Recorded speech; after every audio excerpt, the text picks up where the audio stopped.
Ini contohlah ya di akhir zaman, ya Allah. Itu yang sambil tawaf, update kan. Kan? Siap macam ni. Sebab tu dalam tasawuf, benda nombor satu ialah mesti uruskan hati yang kotor tu dulu. Kena urus tu dulu. Sebelum kita nak masukkan rasa wow, bestnya sifat-sifat baik, kena buang dulu sifat-sifat jahat. Kena buang rasa besar diri. Kena buang rasa nak dipuji. Kena buang rasa nak orang lihat kebaikan kita. Nak buang hak tu. Tak best kan? Sebab kita hantar orang tadi supaya orang tengok kita kan, tahajud kita. Kita tahajud, kita dah update dah. Kan? Ya Allah, bantulah. Kan? Lepas tu kalau saya kira lagi umrah kan, contoh umrah. Pergilah umrah dan sebut pada diri kita sendiri, aku dipanggil oleh Allah sebab aku ni bermasalah. Yang ada masalah tu aku. Maka Allah nak panggil, seolah-olah masuk dalam rumah Allah. Seolah-olah ya, jangan salah faham. Kita pergi rumah. Sebab bila kita pergi umrah, kita menjadi duyufur rahman kan. Kita guna perkataan tu, duyufur rahman. Duyufur rahman. Tetapi rumah, setiap rumah ada tuan dia. Apa kata ada orang dia kata nak jumpa kita, sukalah kan. Ada orang nak jumpa saya lah, contoh kita, rumah kita ada orang datang daripada kampung nak jumpa kita, happy. Tapi bila dia masuk, dia bukan bercakap dengan kita pun, dia tak tengok muka kita pun, dia asyik selfie sana, selfie sini. Kita kata kita ni ada ke tak ada ni?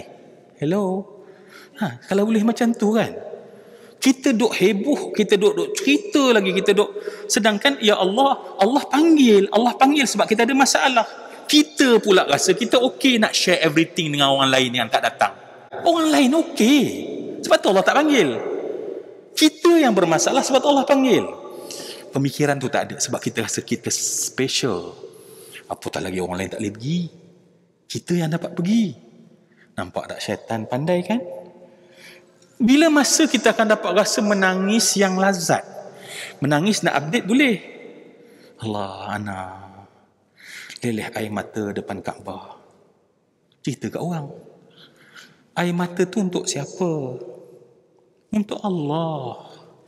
Jadi semua benda kita bagi kat orang apa untuk Allah? Tuan rumah. Tak ada benda yang kita nak bagi pada Allah. Jadi apa yang Allah nak bagi kat kita? So kata ada benda yang kita nak bagi pada Allah, apa yang Allah nak bagi pada kita? Redanya kita tak dapat, sayangnya kita tak dapat, sukanya kita tak dapat. Harap suka orang tekan like tu kan, bukan ada perasaan pun, dia tekan je like tu kan. Kan, sebab nak tekan dislike kan nampak kejam sangat kan. Sebab masa kita melancong kat New Zealand pun dia like juga kan. Jadi dia tak nak tekan lah. Kita marah pula tu. Bila I update tentang New Zealand, bukan main orang like. Tetapi bila I update umrah, tak ada yang like. Lah, apa kena-ngena orang? Ini contohlah ya di akhir zaman, ya Allah. Itu yang sambil tawaf, update kan. Kan? Siap macam ni. Tuan rumah duk tengok ni kan. Ya Allah, ya Tuhanku kan, jauh kan. Sebab tu nak buang tu. Sebab kita, dalam hati kita ni, kita suka ya, dia suka kemegahan. Ya, kemegahan. Kita jadi megah. Kita suka. Masa kita tak ada kenal masjid ni lagi dulu, masa kita lara dulu, kemegahan kita mungkin handbag kita, rumah kita, kereta kita. Tetapi bila dah berhijrah, kemegahan pun berhijrah juga. Ingatkan berhijrah kepada Allah, berhijrah kepada kemegahan nak tunjuk yang kita baik.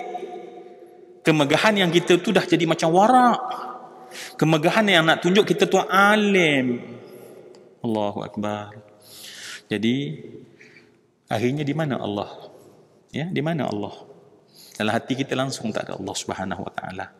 Sedangkan Allah kata apa? Innaka kadihun ila rabbika kadhan famulaqi. Allah tengok orang yang betul-betul. Ni yang betul-betul ni. Allah kata apa? Innaka kadihun ila rabbika kadhan. Ya Allah, maksudnya Allah kata, kamu bersusah-susah kepada Allah. Jadi orang yang betul-betul tu Allah lihat, orang yang bersusah-susah kerana Allah. Dan kamu jangan risau, kata Allah, famulaqihi, kamu mesti jumpa aku. Kamu mesti jumpa aku yang kamu bersusah-susah tersebut. Tapi kalau duk susah kerana manusia, sedangkan kita nak jumpa Allah Subhanahu Wa Taala, ya. Inilah yang benda yang hadis ni biarlah kita dalamkan ya. Sebab bukan senang, kata Imam Al-Ghazali, nak keluar daripada kebiasaan sekeliling. Sebab benda yang paling mencetak manusia ialah sekeliling, bi'ah, environment. So kalau environment kita macam tu, mula-mula orang pelik, lama-lama orang tak pelik. Dulu kalau sedekah menunjuk, orang pelik. Hari ni kena menunjuk tiba-tiba. Daripada kita dulu, saya masih ingat dulu ya, kalau orang nak bersedekah pakai apa tu, mock check. Oh, orang kata nak bagi biarlah ikhlas, kan? Tapi lama-lama dinormalisasikan. Akhirnya tak apa, lepas tu kalau tak tunjuk tak boleh. Nampak dia punya twist oleh syaitan tu, senang je. Kalau kita nak sedekah ni kena tunjuk kat orang, tak tunjuk tak boleh. Allah, akhirnya sedangkan sedekah itu pada orang kerana Allah, bukan pada orang kerana orang. Memang pada orang, tetapi kerana Allah. Sekarang ni pada orang kerana orang. Macam mana kita nak jumpa Allah Subhanahu Wa Taala? Ya, macam mana kita nak jumpa Allah? Ini contoh benda-benda yang kena takhalli, kena buang benda ni. Ya Allah, susahnya lah. Sebab tu benda yang paling susah ialah nak membuat proses takhalli. Dalam tasawuf yang susah ni nak membuat proses takhalli tu. Mula nak kenal pasti dulu, nak identify, ada tak kita ni kibir, ada tak kita ni hasad. Kawan kita naik pangkat, apa kita rasa? Tak rasa apa-apa. Tak rasa apa. Dengki? Tak. Benci? Tak. Apa yang ada dalam hati? Hasad. Maknanya bila kita suluh, tak suluh kita rasa okey. Sebab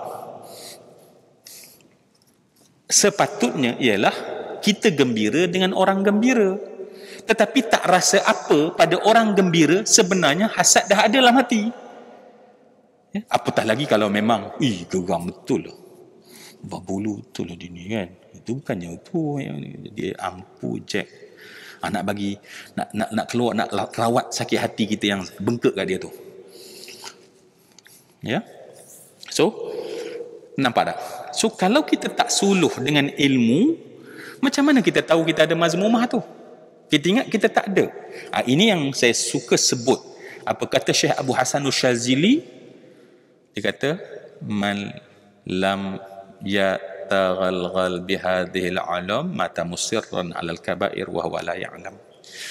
Orang yang tidak masak benar ilmu menyuluh tentang hatinya, orang itu mati dia dalam keadaan melakukan dosa besar, sedang dia tak tahu yang dia ada dosa besar. Kita ingat dosa besar tu merompak, mencuri, menyamun. Kita okey. Rupanya dosa besar ada yang bersifat batin.